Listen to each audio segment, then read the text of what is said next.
máj 1993 a do krajín bývalej Juhoslávie odchádza zo Serede prvá skupina legendárneho slovenského ženijného zoskupenia Slovengbad. Jeho 606 príslušníkov našlo krajinu v stave, ktorý vidíte na fotografiách. Mestá a obce ako Darúvar, Lipik, Gračac, Pakrac, Požega, Slavonský Brod, Nová Gradiška, Mlaka, Jasenovac, Vukovar, Sarajevo, Mostar a ďalšie boli miestom pôsobenia našich vojakov a špecialistov ženistov.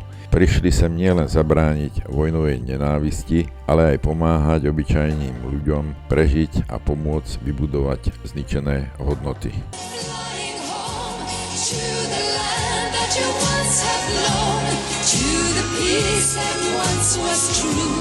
For a little girl like you,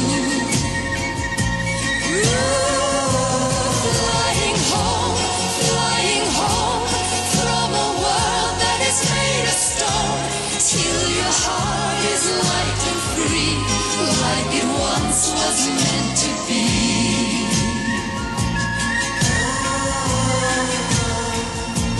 How can Predvečer môjho odchodu z misie chcem využiť túto príležitosť, aby som poďakoval Slovenskému ženijnému právu za jeho skvelé úsilie pri podpore všetkých prvkov UNPROFOR. A ja by som vám osobne zagratuloval za vynikajúci spôsob, ako ste viedli váš prapor. Reprezentovali ste svoj vlast a jej mladú armádu naozaj mimoriadnym spôsobom. Želám vám aj naďalej úspech v ďalších mesiacoch vášho mandátu. Úprimne váš generál Žán Kot. Ako ste videli a počuli, o niektorých veciach sa ťažko hovorí aj skúseným veliteľom. Hovorí sa, že doma nie si prorokom. Túto holú, prostú vetu vám potvrdia niektorí účastníci mierových misií sami. O tom, čo naši veteráni prežili v bojovej zóne, bude hovoriť aj naša kniha, ktorú vám bližšie predstavím po nasledovnej pasáži videa. Tá je svedectvom, že vojna nie je dobrá vec. 58 mŕtvych by to určite dosvedčilo. Flying home to the land that you once have known, to the peace that once was true, for a little girl like you. Flying home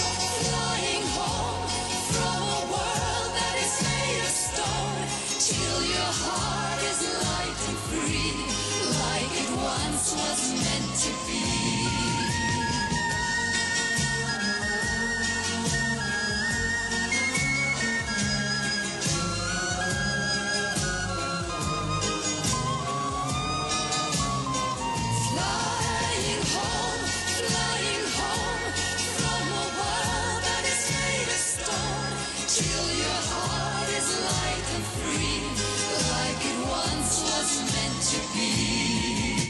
Pravidelne sa zúčastňujeme pietných aktov v Chorvátsku a samozrejme doma na Slovensku. Hold vzdávame všetkým veteránom všetkých vojen bez rozdielu, samozrejme účastníkom Slovenského národného povstania a mimoriadne si vždy uctíme pamiatku generála Štefánika. Ako vidíte na príklade podpredsedu nášho trnavského klubu Jozefa Behula, tak aj s barlami po operácii. Tu vám ponúkam vizuál našej knihy, ktorá bude pripravená pre členov a záujemcov v novembri tohto roka. Zatiaľ má 20 kapitol a prihovoria sa vám rôzni ľudia, predovšetkým však svoje príbehy vám povedia priami účastníci zahraničných mierových misií. Kniha bude mať asi 200 strán, formát A4, tvrdé dosky, plnofarebná, šitá väzba, to všetko na kvalitnom papieri. Tým, že jej bude pridelené ISBN, zakotví v národnej a univerzitných knižniciach či na dôležitých inštitúciách a samozrejme v rodinách našich veteránov. Pokiaľ toto video zaujíme aj iných veteránov a budú sa chcieť podeliť o svoje zážitky a dojmy z misií,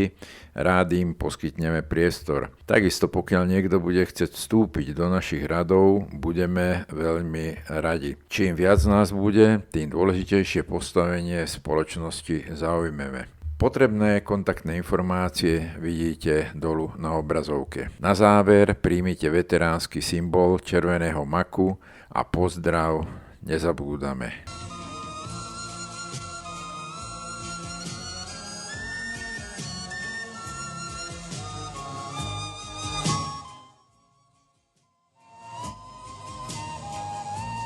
Who are you?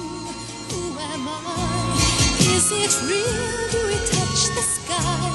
Nothing's real, all disguise. Set the birds of paradise. I'm afraid, can't you see? Tell me, where do you carry me? You will soon realize. Set the birds of paradise.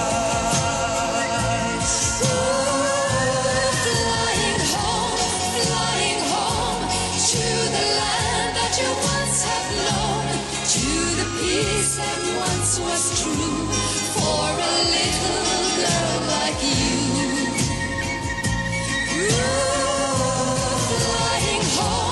Flying home from a world that is made of stone, till your heart is light and free, like it once was meant to be.